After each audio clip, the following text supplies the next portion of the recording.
आओ दोस्तों, परमेश्वर का वचन हम देखेंगे और देखने से आगे सबको यीशु मसीह के नाम में जय मसीह। मैं आज शुरू के जो सृष्टि कहाँ से हुआ, कैसे हुआ, वो सबको मैं आप सबको आज बाइबल के माध्यम से बताने वाला हूँ। चलो तो मैं ज़्यादा देर तक आप लोग से बात नहीं करूँगा और मैं आप सबको सीधा सृष्टि के बारे में आप लोग को कुछ बताने वाला हूँ। सब आप लोगों को सृष्टि के बारे में मालूम है, लेकिन मैं बाइबल के अध्ययन से मैं आप लोग को बताने वाला हूँ जो सृष्टि कैसे हुआ और शुरू में कैसे सृष्टि हुआ था और शुरू में क्या था, यही मैं आपसे बता रहा हूँ। चलो तो मैं शुरू के वचन में पढ़ता हूँ। सृष्टि के वर्णन इस तरह लिखा हुआ है। आदि में परमेश्वर ने आकाश और पृथ्वी की सृष्टि की। पृथ्वी बेडौल और सुनसान पड़ी थी और गहरे जल के ऊपर अंधेरा था तथा परमेश्वर का आत्मा जल में के ऊपर मंडराता था।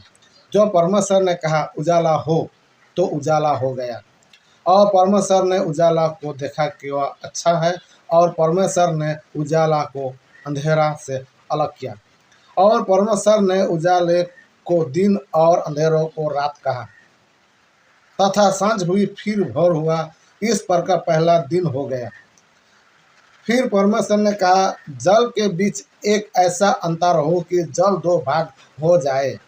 तब परमेश्वर ने एक अंतर बनाकर उसके नीचे के जल को उसके ऊपर से जल को अलग अलग किया और वैसे ही हो गया। और परमेश्वर ने उस अंतर को आकाश कहा तथा सांझ हुई फिर भोर हुआ। इस पर का दूसरे दिन हो गया। फिर परमेश्वर ने कहा आकाश के नीचे का जल एक स्थान में इकट्ठा हो जाए और सूखी भूमि दिखाई दे, और वैसे ही हो गया। ऐसे ही हो गया। परमेश्वर ने सूखी भूमि को पृथ्वी कहा तथा जो जल इकट्ठा हुआ उसको उसने समुद्र कहा।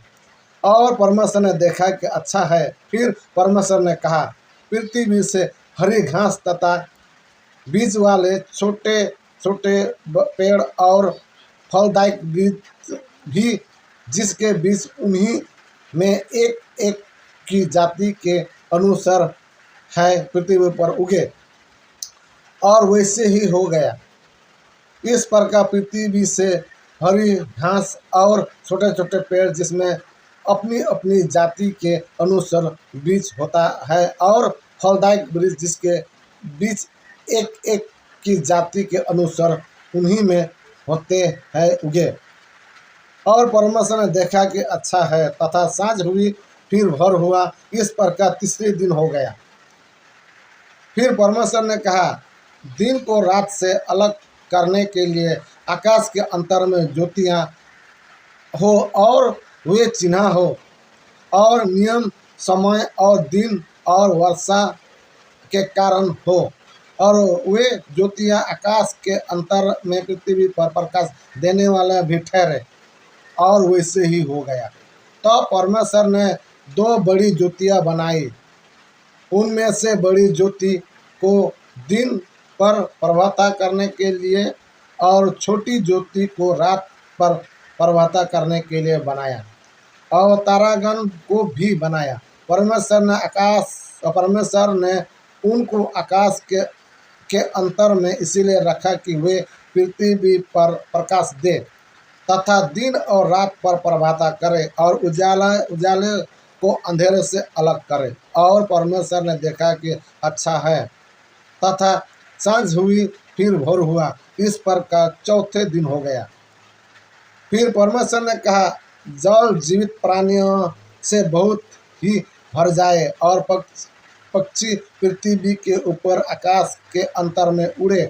इसीलिए परमेश्वर ने जाति जाति के बड़े बड़े जल जंतु की और उन सब जीवित प्राणियों की भी सृष्टि की जो चलते फिरते हैं, जिनमें जल बहुत ही भर गया, और एक एक जाति के उड़ने वाले पक्षी की भी सृष्टि की। और परमेश्वर ने देखा कि अच्छा है।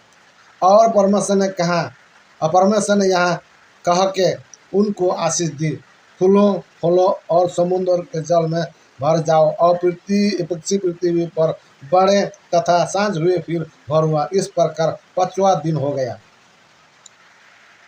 फिर परमेश्वर ने कहा, पृथ्वी से एक जाति के जीवित प्राणी अर्थात घरेलू पशु और रेंगने वाले जंतु और पृथ्वी के वनस्पति जाति के अनुसार उत्पन्न हो, और वैसे ही हो गया।